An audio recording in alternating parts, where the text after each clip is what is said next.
The COVID-19 pandemic affected everyone's health and well-being. For social partners and policymakers in the labor market, the pandemic also brought questions about protecting particular vulnerable groups. Who are the most vulnerable, exposed to poverty and job losses? What measures were adopted to protect these groups? How did social dialogue help in designing such measures? These were the questions studied in the DEFEN-CE project, implemented by an international research team in 12 countries. University of Helsinki, Tampere University, and the Swedish Institute for Social Research, SWE, of Stockholm University conducted research in Finland and Sweden. In this video, we present the most important findings.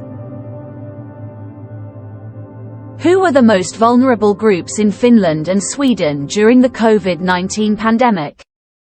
We conducted 23 interviews with Finnish and Swedish governmental bodies, trade unions, employer organizations, NGOs, and other expert organizations. We found similar groups were identified as the most vulnerable in the two countries: low-wage workers, frontline workers, workers in non-standard or insecure job forms, self-employed, migrant workers, working-age people with disabilities or reduced working ability, and workers not able to work remotely.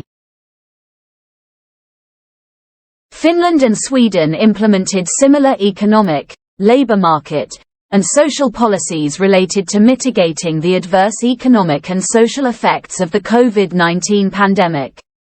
Given the historical prevalence of the Nordic model of industrial relations, this broad response is not surprising, and most policies were amendments of the already extensive social protection.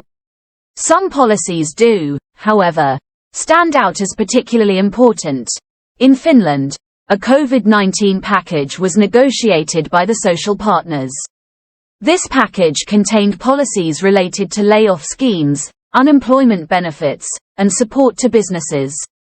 It was implemented early on and played a significant role in mitigating labor market vulnerabilities. In Sweden, the social partners played a crucial part in quickly implementing a short-term work scheme. This scheme was pivotal in mitigating unemployment, ensuring business stability and helping citizens in avoiding economic hardship. Additionally, the social partners in both countries played a central role in facilitating access to information regarding governmental decisions on safety, working conditions, and social insurance eligibility.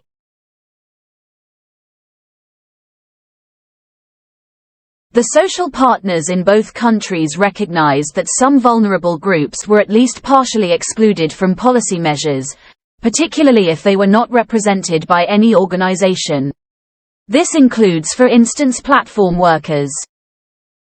Social dialogue is strong in Finland and Sweden. The social partners had a central role during the crisis in initiating, designing, and implementing many of the most central policy measures. The social dialogue between the social partners was greatly intensified, in the forms of informal communication and formal meetings. The social dialogue was mostly characterized by value sharing and collaboration, although conflicts arose in the care sector in both countries. Several of the social partners also highlighted issues with the government often providing inadequate or even conflicting information, making it difficult for citizens and employers to tackle the crisis in a coherent way.